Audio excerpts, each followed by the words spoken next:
உலக அளவிலான கராத்தே போட்டி கோவா மாப்சா பெடம் ஸ்போர்ட்ஸ் காம்ப்ளெக்ஸில் நடைபெற்றது.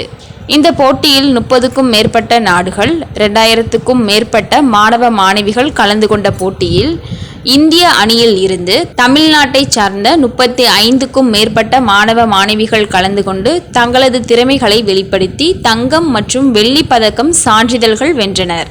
மாணவ மாணவிகளை உற்சாகப்படுத்தும் விதமாக நாமக்கல் மாவட்டம் பள்ளிப்பாளையம் பஸ் நிலையம் அருகில் மேளதாளம் முழங்க வரவேற்று மாலை அணிவித்து வாழ்த்துக்களை தெரிவித்தனர். நவம்பர் 7, 8, 9, 10 4 நாட்கள் உலக அளவிலான கராத்தே போட்டி கோவாவில் நடைபெற்றது. வேர்ல்டு லெவல்ல டோர்னமெண்ட் நடந்துச்சு. இதுல ஒரு 40 கண்ட்ரிஸ் பார்ட்டிசிபேட் பண்ணாங்க. இந்தியா டீம் சார்பா இருந்துட்டு நம்ம தமிழ்நாட்டில இருந்து நாமக்கல் மாவட்டத்திலிருந்து மட்டும் 22 மாணவர்கள் பார்ட்டிசிபேட் பண்ணோம். 22 மாணவர்கள்ல கோல்டு பாத்தீங்கன்னா ஒரு 15 கோல்டு அடிச்சிருக்காங்க, 5 பிரான்ஸ் அடிச்சிருக்காங்க, 7 சில்வர் அடிச்சிருக்காங்க. தமிழ்நாட்டுக்கு ரொம்ப பெருமை சேர்த்திருக்காங்க இந்த மாணவர்கள். கடந்த ஒரு 3 மாதமாக நல்ல பயிற்சி பெற்று நல்ல சிறப்பாக விளையாண்டு இவ்வளவு பதக்கங்களை குமிச்சிட்டு தமிழ்நாட்டுக்கு பெருமை சேர்த்திருக்கிறாங்க. தினமுல்லை செய்திகளுக்காக நாமக்கல் மாவட்ட செய்தியாளர் சுந்தரம். செய்திகளை உடனுக்குடன் தெரிந்து கொள்ள தினமுல்லை நியூஸ் தமிழ் சேனலை சப்ஸ்கிரைப் பண்ணுங்க.